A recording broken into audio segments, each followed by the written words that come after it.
Hermanos, realmente es muy agradable poder volverlos a ver, a muchos que ya están volviendo de su tiempo de vacación, algunos que han tenido que hacer viajes no precisamente para vacacionar, sino por otros asuntos. Es lindo que de a poco la iglesia se está volviendo a rellenar, por decir. Vamos a esta mañana volver al libro de Eclesiastés y entonces voy a invitarles a abrir sus Biblias en Eclesiastés capítulo 12. Vamos a estudiar estas semanas los últimos versículos. Algunas frases las vamos a estudiar un poquito más, pero en esta mañana vamos a ver los versículos 9 al 12 de Eclesiastés 12. Entonces, si pueden abrir sus Biblias, quise tener los versículos anotados en la pantalla, pero ha sido un poco difícil. Sin embargo, entonces les voy a pedir que tengan sus Biblias delante de ustedes. Si no tienen una, atrás les pueden prestar una Biblia. Un poco para que entiendan esta parte, porque este es el preámbulo del final, ¿ya? Lo que está haciendo el predicador acá es llevarnos a un lugar donde nos va a responder la pregunta que se ha hecho en realidad en todo el libro: ¿de qué se trata la vida? ¿Ya? Y lo que va a hacer es respondernos, y este es como el preámbulo, este es como el preámbulo de esa respuesta definitiva que nos va a dar el predicador al final. Vamos a leer entonces lo que dice la palabra.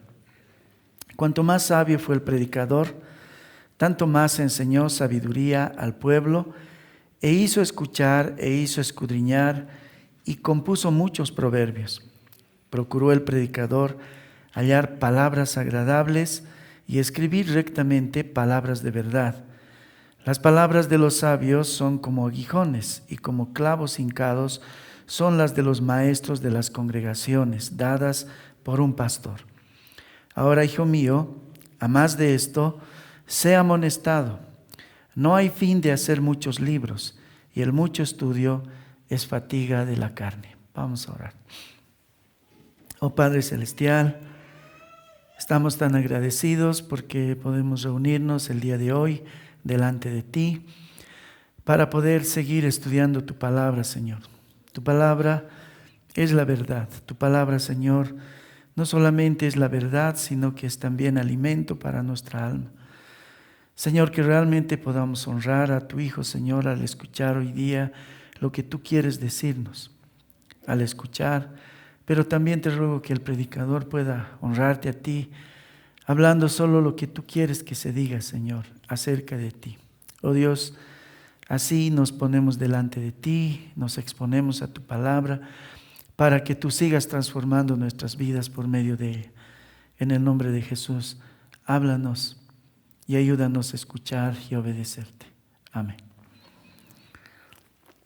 Hermanos, en noviembre del año pasado dejamos de estudiar las últimas líneas del libro de Eclesiastés y dimos paso a las reflexiones del tiempo de Adviento. Eso es algo que siempre hacemos en la iglesia, pero dejamos ahí Eclesiastés en las últimas líneas, en los últimos versículos. Así que seguramente muchos dejaron de pensar en Eclesiastés. Muchos se olvidaron de vanidades que a algunos los ha llevado hasta la depresión, ¿no? Porque así ha hecho el predicador, ¿no? El Cogelet, como se llama aquí, nos ha llevado a un punto de pensar que todas las cosas realmente no valen la pena a sí mismo, ¿no? O no valen la pena en realidad en la vida. Eso es lo que el autor quiso hacer, pero él quería, como muchas veces les había dicho, llevarnos a un lugar, a un precipicio, para darnos una respuesta acerca de la vida, ¿no? Hemos visto asuntos sumamente interesantes, pero confrontantes en todo lo que ha sido este estudio del libro de Eclesiastés, todo para descubrir el propósito de la vida delante de Dios. Y estamos ahora a punto de llegar a la meta final. ¿no? A ese lugar donde nos quiere llevar el autor de Eclesiastés. Así que por unas semanas más vamos a meditar sobre las últimas palabras del predicador en este increíble escrito, que es uno de los más pertinentes, diría yo, para nuestra época, antes de llegar a una conclusión definitiva. Entonces voy a volver a leer lo que dice Eclesiastés 12, 9 al 12. Dice así: y cuanto más sabio, dice, fue el predicador, tanto más enseñó sabiduría al pueblo, e hizo escuchar e hizo escudriñar y compuso muchos proverbios.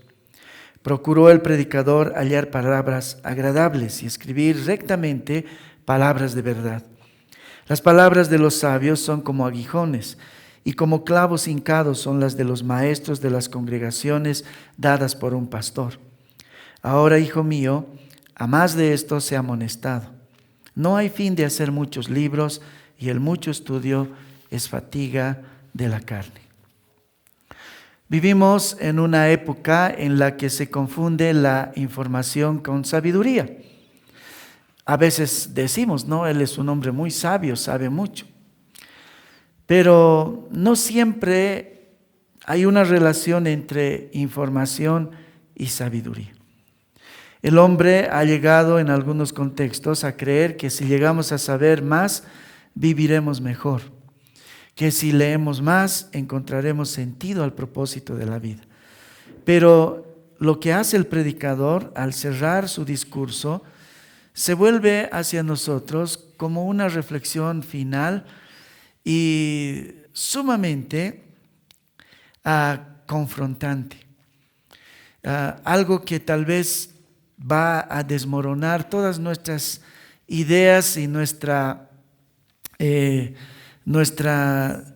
intención de querer sostenernos en otras cosas que no sea Dios. Entonces lo que dice el predicador al final es algo tan duro, pero lo hace de forma tan pastoral y paternal para que nosotros realmente podamos confrontar eso que nos va a decir que es totalmente contracultural. Porque para el mundo moderno, conocer es vivir mejor. Para el mundo moderno, conocer y saber más es tener mejor calidad de vida. Y lo que va a decirnos el predicador y lo que nos dice también la experiencia en la realidad es que no es así. Por eso él toma palabras muy paternales y muy pastorales. Y en el versículo 9 dice así: además de esto, hijo mío, sé amonestado. En otras palabras dice: hijo mío, de mi pertenencia. No eres un hijo cualquiera, hijo mío, hijo propio. Recibe esta amonestación, recibe esta exhortación como hijo.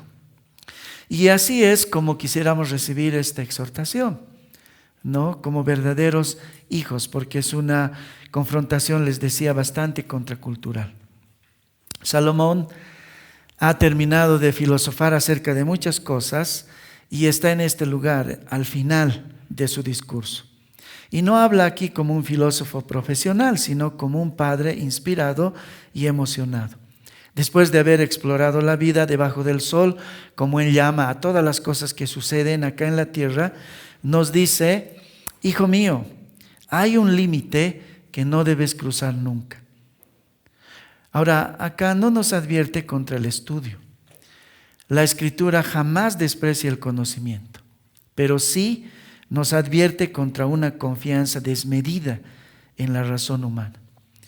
R.C. Sproul una y otra vez decía esto en su programa radial, ¿no?, que se llamaba Renovando tu Mente. Él decía, es algo que nosotros debemos recordar siempre: la mente humana no es neutral, está caída. La mente humana no es neutral, está caída. Eso quiere decir que de la mente humana no podemos pensar que si nos esforzamos, van a salir cosas como las flores, cosas fragantes. Porque la mente no es neutral, la mente está caída. Y entonces siempre van a salir cosas en contra de la verdad. El predicador no está pidiéndonos que pensemos poco. Lo que nos está advirtiendo es que pensemos que no pensemos sin considerar la palabra, y al hacerlo así, pensar sin Dios, sin someternos a Dios. Y porque cuando la razón se convierte en el árbitro final de la verdad, deja de servir y empieza a gobernar. Y el propósito de la razón en realidad es servir a la verdad. El predicador entonces advierte a su hijo y le dice: detente, hijo mío, escucha, presta atención en esto. Hay una verdadera sabiduría que debes buscar. Hay una verdadera sabiduría que está por encima del simple conocimiento. Y de eso es de lo que vamos a hablar en esta mañana. He titulado este sermón: La especulación filosófica y la sabiduría verdadera. ¿Cuál es la diferencia entre la una y la otra? De eso vamos a hablar en esta mañana. Entonces, en los primeros versículos, de los versículos 9 al 12 de nuestra sección de esta mañana, Él nos habla acerca de la verdadera sabiduría que no entretiene, sino que más bien confronta y dirige la conciencia. La verdadera sabiduría no entretiene, sino que confronta y dirige la conciencia. Eso dicen los versículos 9 al 12. Ahora, en esta sección habla el predicador un poco acerca de sí mismo. Parece una autoalabanza, ¿ya? Pero realmente no pensamos que él haya querido hacer una autoalabanza, pero a veces el predicador tiene que defender lo que está diciendo, legitimar lo que está diciendo como algo verdadero. Así que muchos piensan que los versículos 9 al 12, en realidad lo que pretende, en los versículos 9 al 12, lo que pretende el predicador es legitimar, no la divinidad de lo que está diciendo. Es decir, que estas palabras realmente vienen de parte de Dios. El predicador está defendiendo su postura, mencionando que todo lo que ha dicho en este libro no fue un simple esfuerzo filosófico, sino que habló sinceramente como un sabio que ha sido instruido por Dios. Porque, para nosotros es Eclesiastés. Nosotros somos cristianos, respetamos Eclesiastés. Es un libro formidable, es de Dios, no dudamos de eso. Pero si Él hubiese venido a decirnos eso, solamente de forma verbal, y nosotros hubiésemos sido esos hombres de sus tiempos, nosotros hubiésemos creído que este hombre es un insolente, un soberbio, porque a todo le dice vanidad de vanidades. Este es el camino, pero lleva a la vanidad de las vanidades. Y luego dice, este es el otro camino. Y él dice, no es el camino. Eso también es vanidad de vanidades. Y por allá también. Y eso es lo que pasa contra los cristianos. La gente del mundo dice, ¿qué se creen ellos que tienen la verdad? Que son portadores de la verdad, como si hubiese una verdad. Todos pueden saber la verdad. Pero lo que ha dicho el predicador hasta acá es que no hay verdades. No es un plural, es un singular, hay una verdad. Y él lo ha dicho, y entonces lo que hace en estos versículos es decir, yo estoy hablando la verdad de parte de Dios. Está legitimando la divinidad de lo que va a decir al final. Y en las siguientes semanas vamos a hablar eso que es definitivo, la verdad de la verdad. Ahora, les había dicho que lo que él ha hecho es algo que muchos verían como insolencia, como soberbia. Él ha mostrado la vanidad de la vida en muchos aspectos. Lo que él dice en definitiva, debajo del sol, es decir, en la tierra, todo es vanidad de vanidades. Les había dicho al principio qué significa vanidad de vanidades. No, es como un humo de los humos. Se desvanece, no sirve, no tiene materia. Ahora, lo que va a explicarnos es cómo y por qué él dijo esas cosas. Y lo que él va a decir es que no es que he descubierto el libro de los libros. No es que he llegado a descubrir un libro que ustedes nunca han conocido y realmente de ahí les he compartido. Tampoco es que he llegado a especular de una forma tan extremadamente trascendental acerca de la filosofía, y eso es lo que les he compartido. Sino que lo que él trata de decir en esta sección es, todo lo que les he dicho en realidad viene de Dios. Y ciertamente nos confronta. Y va a dirimir dónde está nuestra conciencia. Pero Dios me ha dicho estas palabras. Eso es lo que dice el predicador. Tenemos que recordar y estar convencidos de algunas cosas acerca de la palabra entonces primeramente. La Biblia, como va a decir el predicador, no es una colección de pensamientos religiosos. Mucha gente lo ve así. Todas las mejores cosas están en la Biblia. Una vez circulaba por ahí entre los cristianos un post, ¿no?, de cómo la Biblia recoge frases y cosas principales de todas las religiones, algunas cosas importantes de las religiones. Y entonces la idea era un poco poner en alto la palabra de Dios y decir, ha recogido de todas las religiones. Por eso la Biblia es excelente y por eso debemos amarla. No. Eso sería decir que la Biblia es la colección de los pensamientos religiosos de los hombres, de todos los lados, y entonces de ahí en eso radica su valor. Y no es verdad. La valía de la palabra de Dios es que es la voz de Dios, es la palabra de Dios. Entonces la Biblia no es una colección de pensamientos religiosos, tampoco es un conjunto de reflexiones filosóficas antiguas para rescatar algunos valores para nuestro tiempo actual. Tampoco es una simple literatura devocional para los momentos de inspiración. Porque ciertamente algunos agarran la Biblia y dicen, quiero acercarme más a Dios, entonces voy a leer y voy a pensar en esas cosas.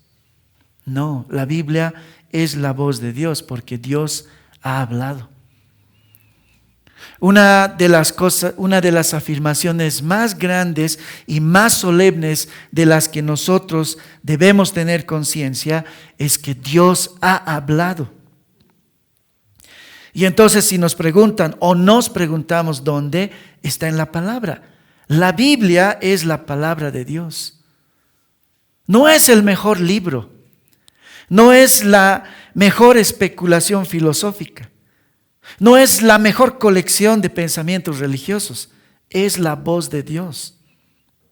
Y si no partimos de ahí, estamos perdiendo el tiempo. En esta hora, en nuestra vida que llamamos cristiana, en todo sentido. Es mejor que ocupemos nuestra vida en otras cosas. Nosotros estamos acá, nosotros escuchamos a ese loco que se llama predicador, porque creemos verdaderamente que Dios ha hablado. Y eso es lo que el predicador está tratando de defender. Yo no he contradicho todos los caminos que los hombres han encontrado para hallar la felicidad. Yo les estoy diciendo que todas esas contradicen lo que Dios ha hablado. Y lo que quiero decirles es eso, lo que Dios ha hablado. Eso tiene que cambiar nuestro acercamiento a ella. Tanto de ustedes que escuchan las enseñanzas, como de algunos como yo que tienen el privilegio de enseñar la palabra de Dios. En ambos casos tiene que estar acompañado de temor, de un solemne temor. Ustedes pensando que Dios está hablando y yo pensando que no puedo tergiversar estas cosas porque es la voz de Dios y no puedo jugar con ella. En ambos tiene que haber temor. Ahora, yo quiero preguntarles, ¿cómo escuchan verdaderamente la palabra ustedes? ¿Cómo la escuchan? Después de que Adán y Eva cayeron, Adán escapó, se fue. Y Dios le dice, ¿dónde estás, Adán? Cuando uno piensa en quién es Dios y sabe que Dios es omnipresente y omnisciente, esas palabras no tienen sentido. ¿Querría decir que Adán verdaderamente logró esconderse de Dios? Si Dios es omnisciente, sabe dónde está todo y todos, y si Dios es omnipresente, está en todo lugar, ¿Realmente pudo esconderse Adán? No, ciertamente no. Pero lo que le estaba diciendo Dios es: ¿por qué huyes? Antes venías a mí. ¿Por qué huyes ahora? Y muchas veces podemos saber cómo está nuestra alma cuando escuchamos la palabra. Algunas veces, cuando el sermón es un poco largo, algunos empiezan a ver su reloj. Y algunos intencionalmente. Por si acaso el predicador los puede ver. Lamentablemente, quiero decirles que mis lentes solo son para ver de cerca. Realmente casi no los veo a ustedes. Pero realmente, ¿cómo nos acercamos a la palabra de Dios? Con solemnidad. Eso es algo que nosotros tenemos que meditar. ¿Cómo la predico yo? ¿Cómo lo predico yo? ¿Lo hago con temor y solemnidad? Está este acto de predicar y está este acto de escuchar acompañado de solemne temor. Un poco Él nos está diciendo eso. Tengan cuidado. Dios ha hablado. Esa es la afirmación más grande en el universo. Dios nos ha hablado. Ahora, Él dice: cuanto más sabio fue el predicador, tanto más, dice, enseñó sabiduría al pueblo, e hizo escuchar, e hizo escudriñar, y compuso muchos proverbios. Procuró el predicador hallar palabras agradables y escribir rectamente palabras de verdad. Las palabras de los sabios son como aguijones, y como clavos hincados son las de los maestros de las congregaciones dadas por un pastor. Vemos en estos versos 4 cosas que dice el predicador acerca de su consejo. ¿Cómo se expresa el temor que tiene él hacia las palabras de Dios que él ha enseñado? Está hablando de él mismo. Por eso les decía al principio que parece una autoalabanza, pero no es. Él está queriendo afirmar que lo que ha dicho realmente es verdadero y sincero además. La primera cosa está en el versículo 9 y dice: y cuanto más sabio fue el predicador, tanto más enseñó sabiduría al pueblo, e hizo escuchar, e hizo escudriñar, y compuso muchos proverbios. Lo que dice acá primeramente el predicador es el carácter verdadero del predicador. Cuanto más sabio fue, dice el predicador, tanto más enseñó sabiduría al pueblo. En el siglo pasado, a finales del siglo pasado, surgió una idea bastante rara dentro del cristianismo. Una lucha contra las letras. Y se empezó a enfatizar mucho el asunto de que la letra mata, pero el espíritu vivifica. Así que hubo un movimiento grande de personas que pensaban que no había necesidad de estudiar, que en realidad iba en contra de la palabra y era desconfiar de Dios mismo estudiar tanto la palabra, porque había la posibilidad de que el Espíritu revelara a las personas la verdad. Así que estudiar iba en contra de la palabra misma. Y eso se volvió muy popular. Así que, bueno, mucha gente realmente creía que eso era verdad. Pero el predicador dice otra cosa acá: cuanto más sabio fue el predicador, tanto más enseñó sabiduría al pueblo. En el original más o menos dice algo así: cuanto más llegó a saber el predicador, tanto mejor pudo enseñar sabiduría al pueblo el predicador. Y es que las cosas no vienen de la nada. No es que va a ser mejor en vez de estudiar y hacer un sermón, que yo me siente y empiece, no sé, a escuchar voces del cosmos para enseñarles algo a ustedes. Hace 2 días atrás di una conferencia sobre predicación expositiva. Les recordaba a los hermanos acerca de la responsabilidad solemne que tenemos los predicadores al hablar la palabra de Dios.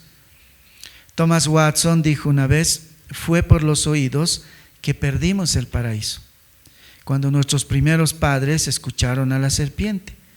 Y es también por los oídos, por escuchar la palabra enseñada, que alcanzamos el cielo. Thomas Watson decía que fue escuchando a la serpiente es que el mundo cayó en grave tragedia.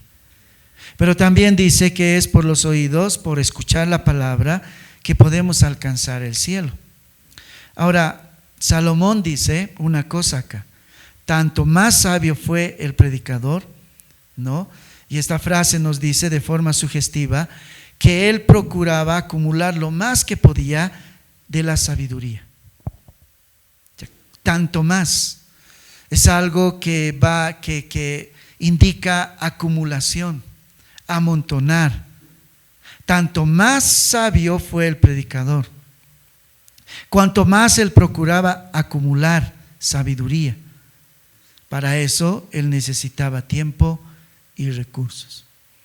Una de las cosas que quiero aprovechar en esta ocasión es agradecerles la paciencia que algunos tienen, porque no siempre puedo cumplir con todos mis deberes pastorales, porque realmente la iglesia desde el principio ha decidido que pueda usar gran parte de mi tiempo para aprender, para hacer esto que dice el predicador: tanto más sabio fue el predicador. Gracias por poder tener tiempo para prepararme y estudiar. Quiero decirles que procuro no defraudarlos. Quiero decirles que mucho de mi presupuesto está dedicado a mi educación y a comprar libros y recursos para aumentar mi conocimiento del Señor, como dice acá Salomón: cuanto más sabio fui. Una vez un pastor vino y me dijo: qué linda iglesia, qué fiel, tantos libros te han dado. Bueno, no podía contradecirle, pero todos esos libros son míos. Y alguna vez los he sumado en cuánto significa eso en dinero. No quiero alabar lo que estoy haciendo, pero sí quiero hacer lo que el predicador dice acá. Todo lo que he tratado de enseñarles viene de una fidelidad. He buscado conocer más. Esto me ayuda a no ser la serpiente impartiendo conocimiento para perdición, como dice Watson. Y no quiero decirles con esto que yo sé la verdad o que están en mejores manos totalmente. El hombre siempre será hombre, falible, siempre será hombre. Pero lo que está diciendo acá el predicador es que él está buscando de todas formas aumentar su sabiduría. Y cuanto más sabio fue, dice el predicador, tanto más enseñó sabiduría al pueblo. Lo que está diciendo acá es la ganancia para los oyentes. Sí, tal vez no he podido escribir a todos felicidades en sus cumpleaños en el Facebook, pero la ganancia a veces es que hemos escuchado algo tal vez un poco más cercano a la verdad. La verdadera sabiduría nunca se encierra en sí misma. El predicador no usa su sabiduría para engrandecerse, no la convierte en espectáculo, no la guarda como un tesoro privado. La sabiduría bíblica siempre sirve para bendecir, derramándola a los demás. Y eso es lo que está diciendo acá el predicador. Cuanto más supo, dice, cuanto más acumuló sabiduría, tanto más, dice, es decir, mejor todavía pudo enseñar sabiduría al pueblo. Ahora, eso no sucede si no hay por en medio esfuerzo deliberado, disciplina y trabajo arduo. La predicación verdadera no es una improvisación emocional, no es un discurso espontáneo para agradar a la audiencia. Es el resultado de un hombre que ha sido primero quebrantado por la verdad antes de proclamarla. El predicador no está llamado a entretener, sino a pensar, a forzar la mente de los hermanos, a confrontar y a despertar la conciencia. Y esto, hermanos, explica por qué la verdadera predicación resulta incómoda para una generación que ama la ligereza, las pocas palabras, las palabras aduladoras. Un día, hace unos 2 años atrás, Estaba predicando en Perú, en un lugar, y bueno, mi sermón tenía la misma dimensión del sermón que predico acá, como unos 40 minutos, a veces una hora. Y bueno, gracias a Dios ya usaba estos lentes, no veo a nadie con estos lentes. Apenas bajé del púlpito, un hermano no solo estaba enojado, sino que me insultó con palabras totalmente mundanas y me dijo: ¿cómo puedes predicar más de 50 minutos? ¿Qué te pasa? 10 minutos está bien, 15. Bueno, era un ancianito y realmente estaba muy enojado conmigo. Y yo no sabía cómo reaccionar. Yo le dije: discúlpeme, no así era mi sermón. Pero realmente vivimos una época en la que escuchar la palabra resulta incómodo. Pero no se pueden decir en pocas palabras lo que dice en su profundidad el Señor. Y el Señor dice por medio del autor de Eclesiastés: cuanto más sabio, dice, fue el predicador, tanto más enseñó sabiduría al pueblo. La segunda cosa que nos dice este pasaje en esta parte es que nos habla sobre la naturaleza verdadera de su predicación. En el versículo 10 dice: procuró el predicador hallar palabras agradables y escribir rectamente palabras de verdad. Aquí encontramos un equilibrio muy importante a considerar para los que son llamados predicadores. Un equilibrio que muchas veces algunos están en contra. Pero él lo dice. Por un lado dice, habla de palabras agradables, y por el otro lado habla sobre palabras de verdad. Procuró, dice el predicador, hallar palabras agradables y escribir rectamente palabras de verdad. El viernes en la conferencia les decía a los hermanos algo que Sinclair Ferguson dijo: el predicador crea el sermón, pero no crea el mensaje, más bien proclama y explica el mensaje que ha recibido.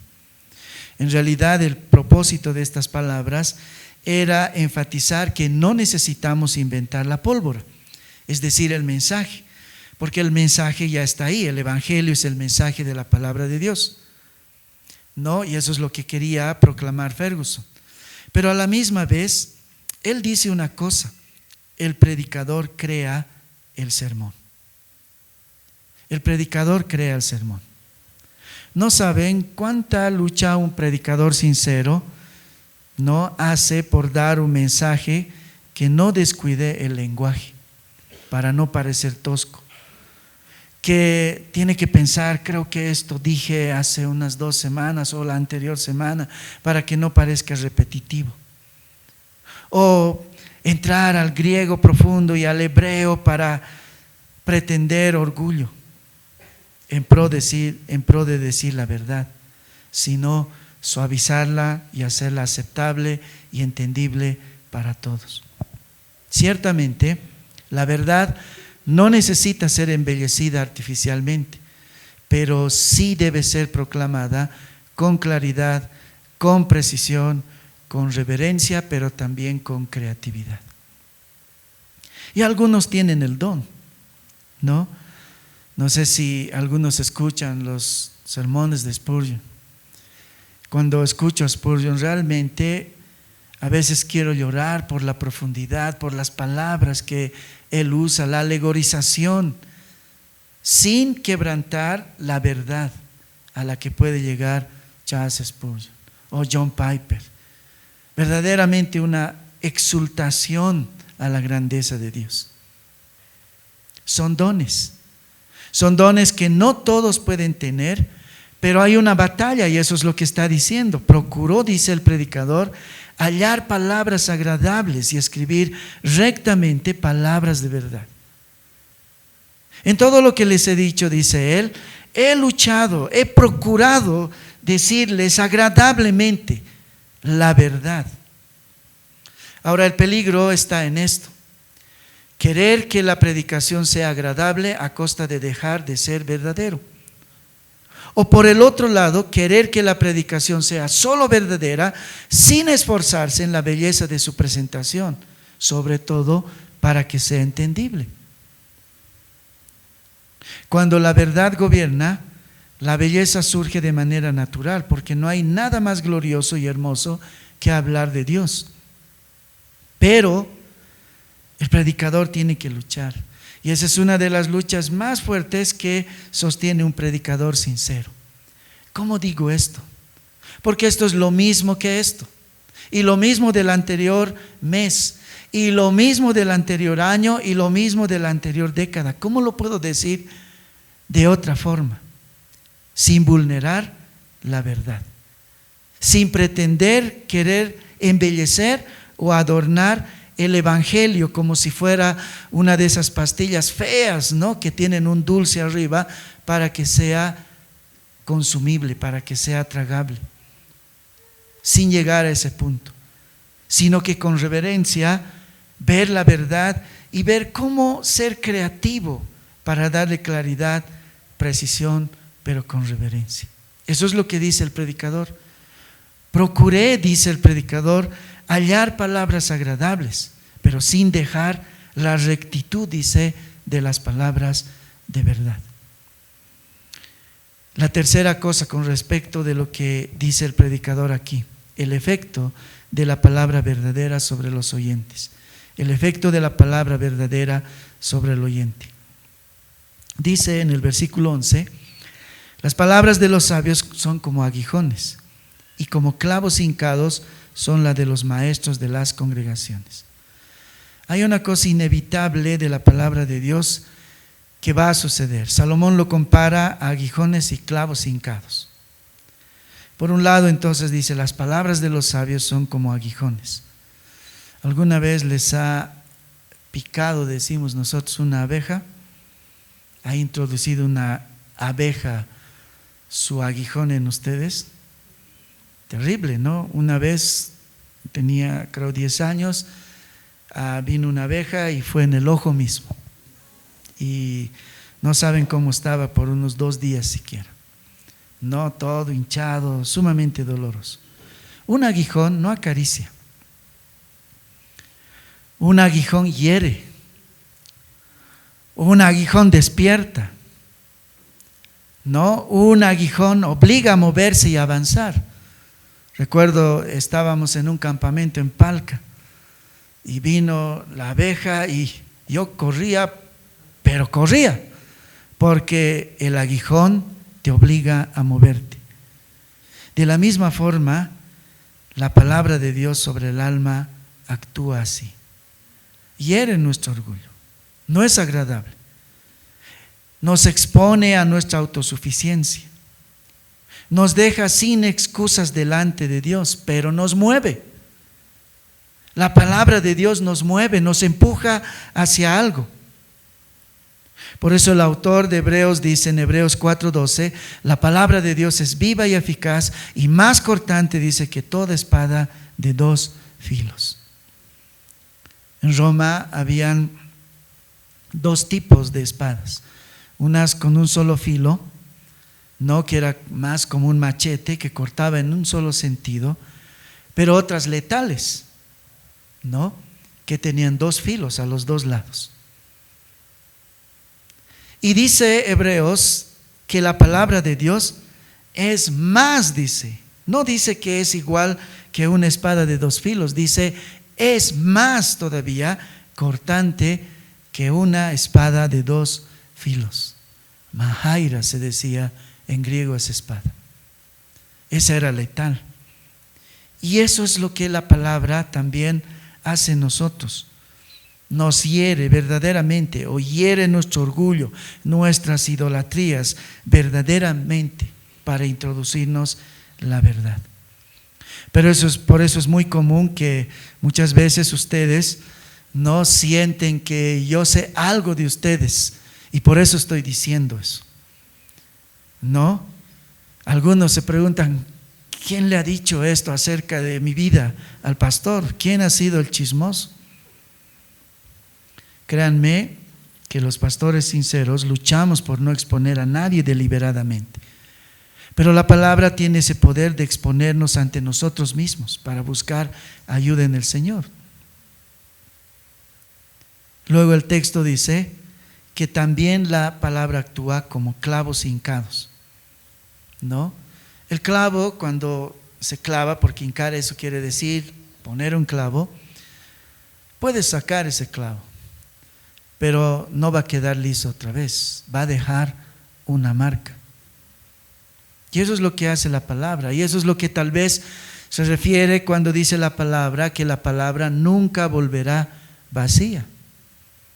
Cualquiera que sea expuesto a la palabra va a ser ese clavo que se va a hincar en su alma, pero ahí va a estar la huella del clavo, aunque la saque, aunque deje lo que ha aprendido, aunque lo olvide, ahí va a estar esa huella. El clavo no hiere para destruir. El clavo afirma las piezas que están sueltas. El clavo sostiene lo que es insostenible por sí solo. El clavo da estabilidad. De la misma forma, la palabra en nosotros. Primero, la palabra nos hace una herida cuando nos hinca, y luego nos establece, arma las piezas sueltas, nos vacía de nosotros mismos y luego nos llena de Dios y nos ancla en la verdad. Finalmente dice, nos habla acerca de la fuente definitiva de la palabra verdadera. Al final, vean en sus Biblias, en el versículo 11, al final dice una cosa muy interesante. Esta porción es muy interesante, sobre todo para confrontar a los predicadores. Pero en el intento a veces se puede dejar de lado esta pequeña frase porque parece que no tiene importancia. Pasa muchas veces desapercibida porque no haya una conexión fácil. Y a ratos parece que es la conexión con el predicador. Al final del verso 11 está con coma y luego dice, dadas por un pastor. El estudioso inadvertido puede pasar de largo esta frase final y puede decir, bueno, está hablando del pastor del que acabamos de hablar, del que se esfuerza, del que dice la verdad y busca la belleza al decir la verdad, como si es Lewis, digamos, o Spurgeon, ¿no? Del que busca el efecto en los oyentes y tiene que dar nomás como si fueran clavos, dadas por un pastor. Parece que estuviese hablando del mismo hombre predicador, pero tiene una coma y esta coma está puesta a propósito, porque en el original lo que está tratando de decir es que todo esto viene de un pastor. No está hablando del predicador, está hablando de la fuente de donde este predicador decía las palabras verdaderas. La fuente suprema de toda verdadera predicación es Dios. El autor de Eclesiastés llama aquí a la fuente el pastor. Es la forma en la que se refiere a la fuente y por eso dice, coma, dadas por un pastor. Este es el corazón en realidad de este pasaje. Las palabras de los predicadores, y bueno, hasta ahora he elogiado bastante a los predicadores y alguno dirá, ¿cómo se ha elogiado el pastor en este sermón? Debería predicar otro. Esta parte, muchas veces lo he hecho, cuando me toca hablar del pastor mismo, he pedido que otros lo hagan. Y uno podría pensar, sí, pero al final de cuentas, para que ese orgullo no se suba a nadie, termina esta porción diciendo, coma, dadas por un pastor. Las palabras de los predicadores no son meramente palabras humanas, no son reflexiones brillantes de mentes excepcionales. En realidad lo que dice son lindas, son solemnes, son trascendentes, porque vienen del pastor. ¿A quién llama aquí el predicador pastor? A Dios mismo. Cuando uno confronta esto con el Nuevo Testamento, no puede evitar ver los ecos de esta frase para unir a lo que dice Juan 10:11. Jesús dice en su ministerio, yo soy el buen pastor. Parece una alusión entonces lo que dice el predicador acá en Eclesiastés. Todas esas buenas cosas que dice el predicador, dice, les han sido dadas, dice, finalmente por un pastor. Y en Juan 10:11 Jesús dice, yo soy el buen pastor. Yo soy el buen pastor. Cristo es el pastor definitivo. De Él proceden todas las palabras verdaderamente sabias. Es más, en Proverbios 7 dice que Jesús es la sabiduría misma. Es la palabra encarnada. Dice Juan 1:14. Él es aquel de quien Moisés dijo en Deuteronomio y en Pedro, y Pedro más bien en Hechos: profeta hay en medio de ti, de tus hermanos, como yo te levantará Jehová tu Dios. A Él oiréis, dice Moisés y dice Pedro. Son palabras del Antiguo Testamento. Por lo tanto, cada vez que la Escritura es fielmente expuesta, Cristo mismo está hablando a su pueblo. Yo soy el buen pastor. El buen pastor su vida da por las ovejas. Yo soy el buen pastor. Mis ovejas conocen mi voz. Cristo mismo habla a su pueblo por medio de la palabra. Entonces, cuando tú rechazas la palabra, cuando te parece tediosa la palabra, cuando te parece tedioso escuchar la palabra por medio de un predicador, no estás rechazando al predicador, estás rechazando al pastor de las almas. Rechazar la palabra es rechazar a Cristo mismo. Bueno, hasta ahí el predicador. Hasta ahí el predicador, porque lo que viene las siguientes semanas va a ser algo sumamente confrontante. En pocas palabras nos va a decir la definición de la vida. No, las siguientes semanas vamos a ver esas palabras, palabra por palabra. Porque hasta ahora por 12 capítulos nos ha dicho: esto no sirve, esto no sirve, esto no sirve, esto no sirve, este no es el camino, ni tampoco este. Y entonces él dice: pero por si acaso, esta no es una evaluación muy inteligente mía. Y aunque he tratado de decirles con palabras suaves todas estas cosas, en realidad estas cosas han venido de uno, del pastor. El pastor me ha pedido que les diga estas cosas. Y luego de eso vienen los versículos 13 y 14 para decirnos en definitiva de qué se trata la vida. Pero vamos a terminar con este último punto, el segundo punto de nuestro sermón. El versículo 12. ¿Cuál es la diferencia de la sabiduría verdadera de la que nos ha hablado hasta ahora el predicador con la especulación filosófica? Porque les había dicho al principio que vamos a hablar de este contraste que hay entre la sabiduría verdadera de Cristo y la especulación filosófica que extravía el alma y la mente. Veamos en el versículo 12, dice así: ahora, dice, hijo mío, a más de esto sea amonestado. No hay fin de hacer muchos libros, y el mucho estudio es fatiga de la carne. Luego de explicar y hacer una defensa de la sinceridad de su intención ministerial, ¿no?, Salomón pasa a declararle a su hijo una advertencia muy solemne. Además de esto, dice, hijo mío, sé amonestado. ¿Qué significa además de esto?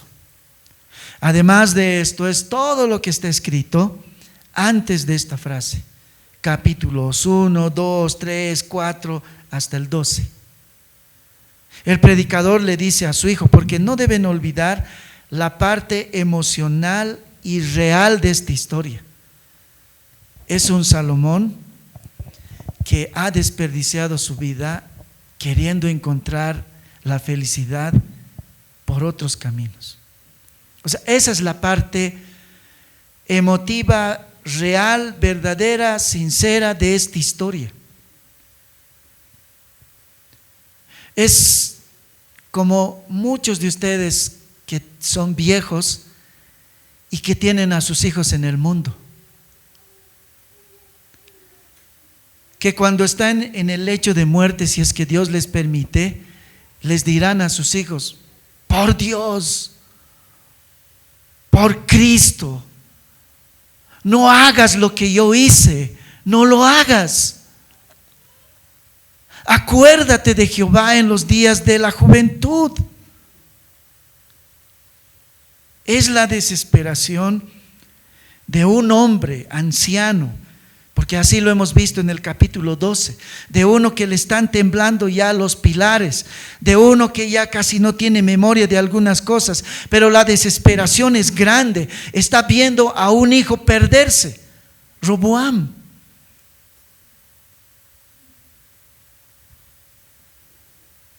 Además de esto, dice, además de todas las cosas que te dije, hijo mío, escucha esta advertencia.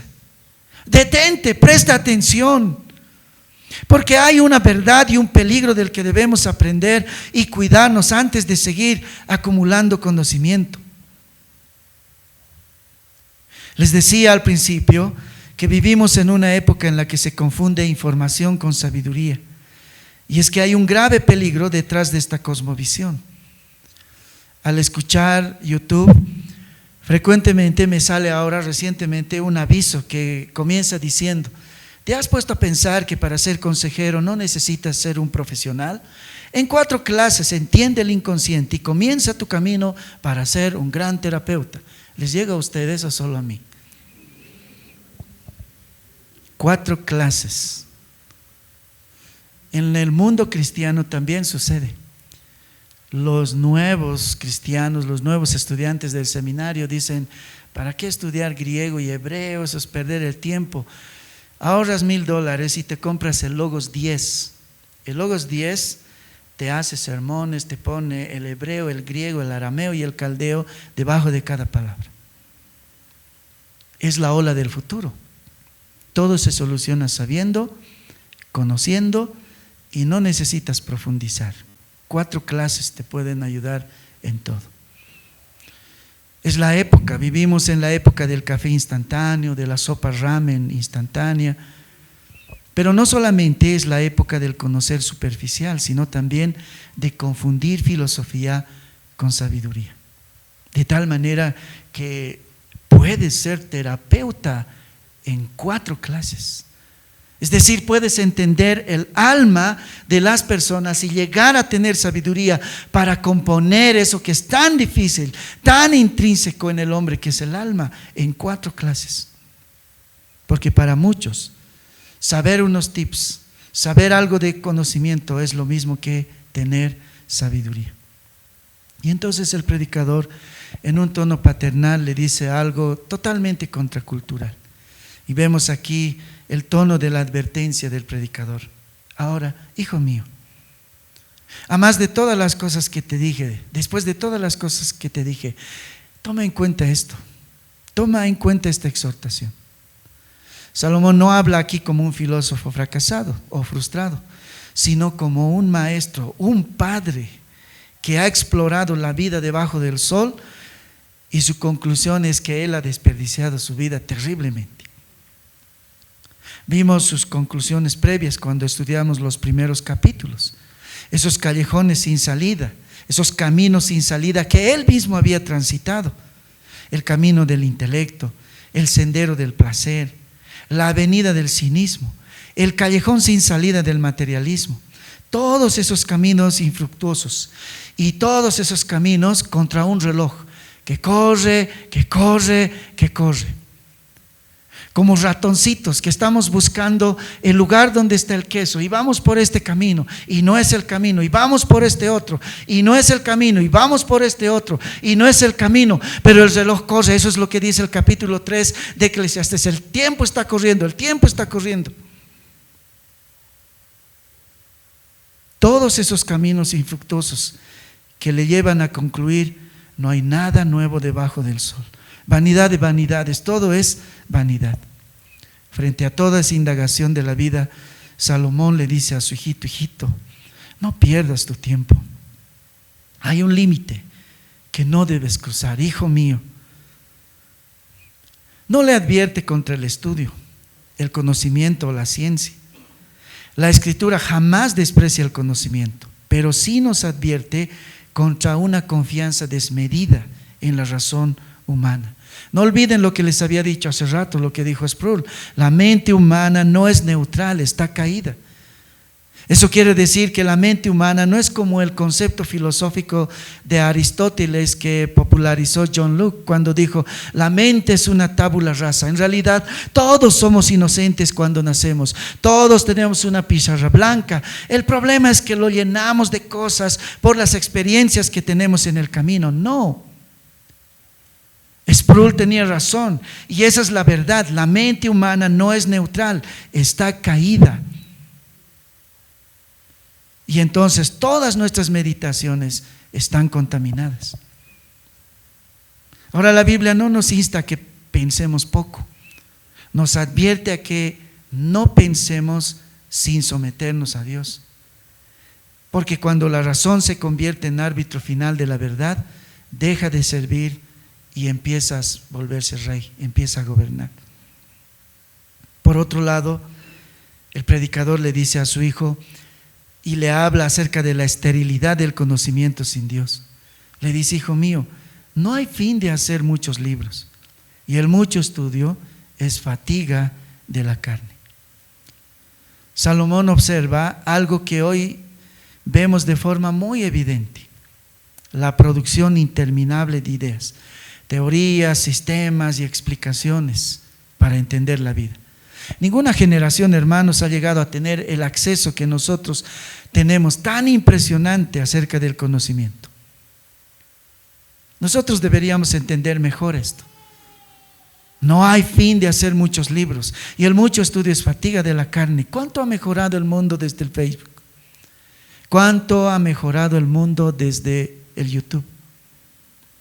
Ciertamente hay ventajas ahora, pero eso no va a mejorar el mundo, no va a mejorar el alma,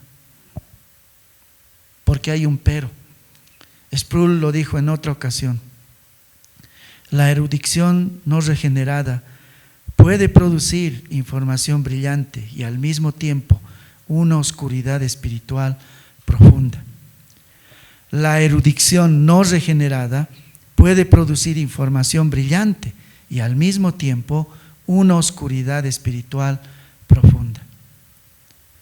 Los libros y el conocimiento aumentan, pero la sabiduría no siempre lo hace. Podemos explicar el universo y aún no saber para qué existimos. Podemos analizar la moral y no conocer al legislador de la moral. Lo que ha hecho el conocimiento aumentado en grave dimensión ha hecho que la delincuencia también se aumente en grave dimensión, porque no tenemos una mente neutral, nuestra mente está caída. Ahora, cuando este padre le dice a su hijo: no busques tanta sabiduría, el fin no es escribir tanto, el problema no es la cantidad de libros, sino la pretensión que está detrás. Explicar la realidad sin referirse a Dios. Querer entender el mundo y nuestra existencia ignorando al creador del mundo y nuestra existencia. Ese es el problema. Finalmente, le dice este padre a su hijo que la búsqueda del conocimiento independiente es también vanidad. Le dice: el mucho estudio es fatiga de la carne. Es interesante que el texto no dice fatiga del alma, sino fatiga de la carne. Porque cuando se le pide al intelecto dar respuestas últimas y definitivas para saber para qué es la vida, se quebranta, no puede. Un predicador lo dijo de esta forma: el hombre fue creado para pensar los pensamientos de Dios después de él. El hombre fue creado para pensar los pensamientos de Dios después de él. Lo que quería decir él con esto es que no puedes pensar independientemente. Primero tienes que escucharle a él, al pastor, no al pastor de tu iglesia, sino al buen pastor, al Señor, y después tus pensamientos estarán alineados. Cuando el conocimiento y los pensamientos se separan de la revelación, entonces produce cansancio. No consuela, informa pero no transforma, impresiona pero no salva, no redime. Por eso Jesús dice: venid a mí todos los que estáis trabajados y cargados, yo os haré descansar. Acá no estaba hablando, Jesús no estaba hablando totalmente allá del trabajo, de ese trabajo de hacer con las manos, sino de todas esas imposiciones morales que los fariseos habían puesto sobre ellos y que no les traía descanso. Él les dice: vengan a mí, yo soy el descanso a esa tediosa búsqueda de la verdad de la vida.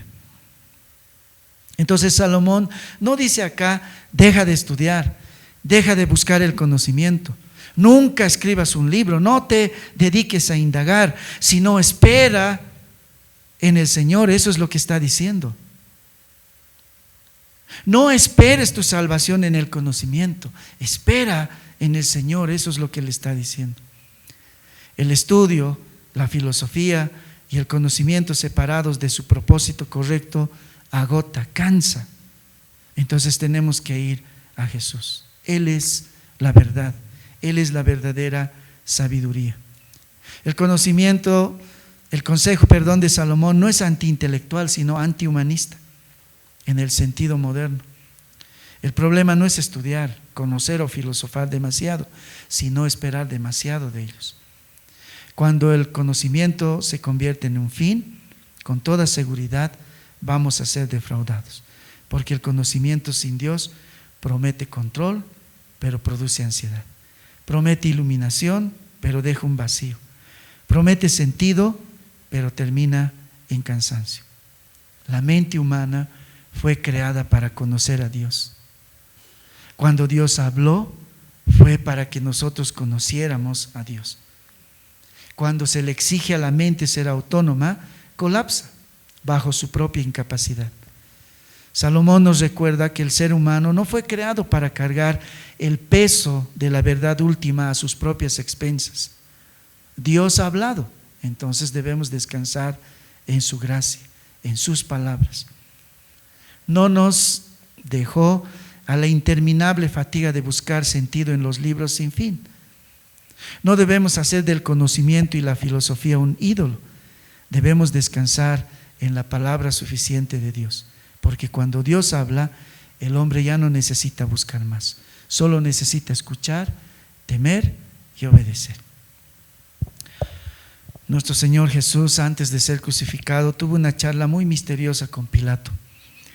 Parte de esa conversación tenía que ver con el conocimiento.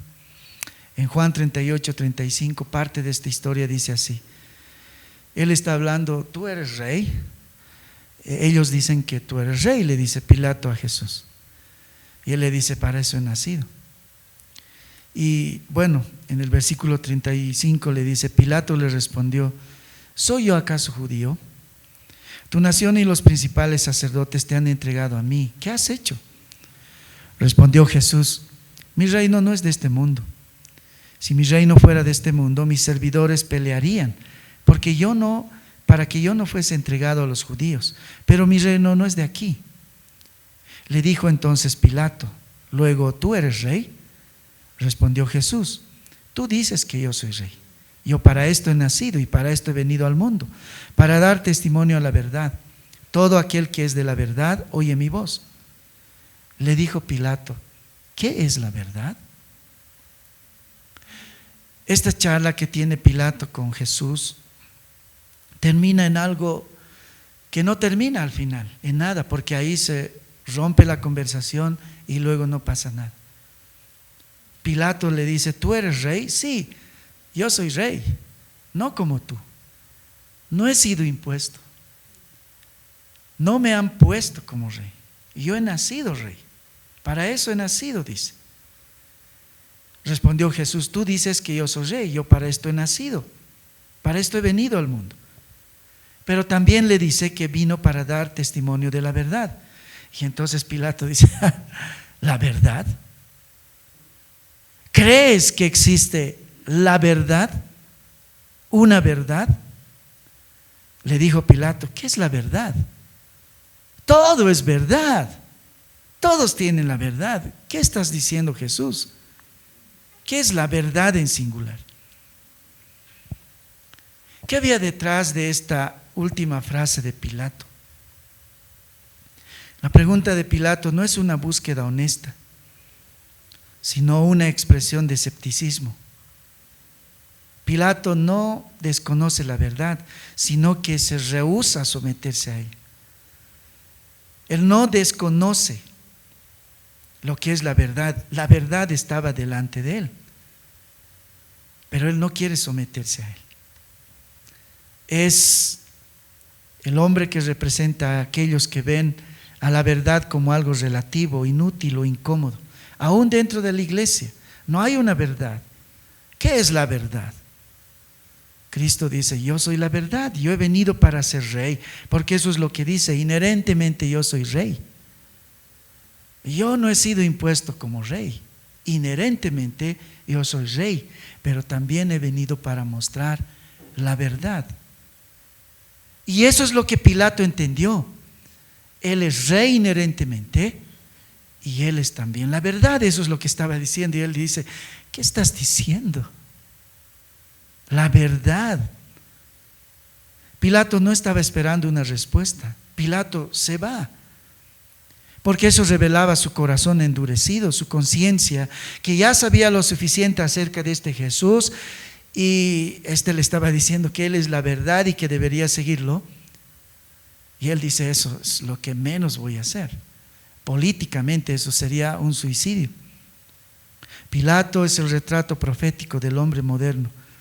Pilato representa al hombre sofisticado, escéptico, cansado de absolutos. Él dice: no hay verdad absoluta.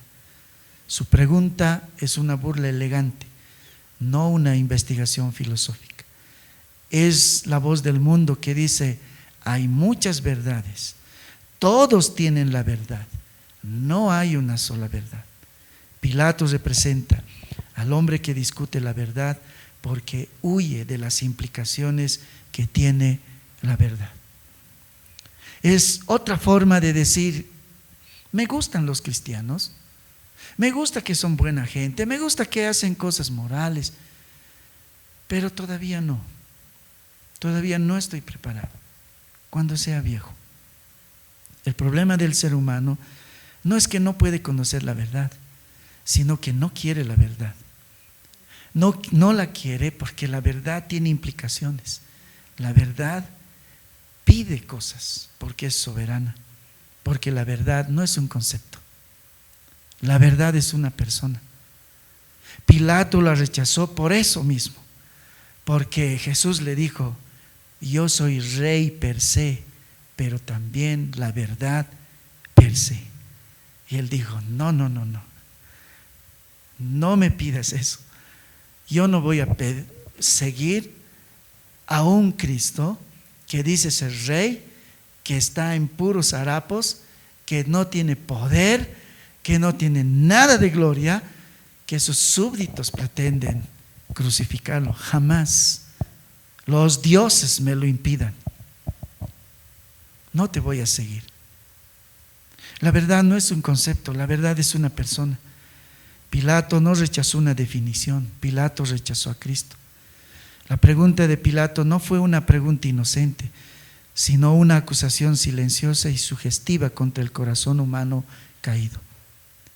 La verdad está presente, la luz ha venido al mundo, pero los hombres amaron más las tinieblas que la luz. Esa es la verdad. Esa es la verdad de los hombres como Pilato. La verdad está presente. Jesús es la verdad. La luz ha venido al mundo, pero los hombres amaron más las tinieblas que la luz. Vamos a orar. Oh Dios, te damos gracias, Señor, por tu palabra, y te pedimos que nos libres, Señor, de esa pretensión de buscar la verdad en otros lugares, Señor. Jesús es la verdad. Creo que por eso Él dijo: yo soy el camino. Entonces debemos seguirle con toda confianza. Sabemos, Señor, que eso no significa que vamos a indagar la verdad. Eso no significa que no vamos a meditar en la verdad. Eso no significa que no vamos a buscar el conocimiento. Pero el conocimiento no es Dios, Cristo es Dios. Él es la verdad. Ayúdanos a poner nuestra confianza en Él, en la verdad, porque tu palabra dice: la verdad os hará verdaderamente libres. En el nombre de Jesús. Amén.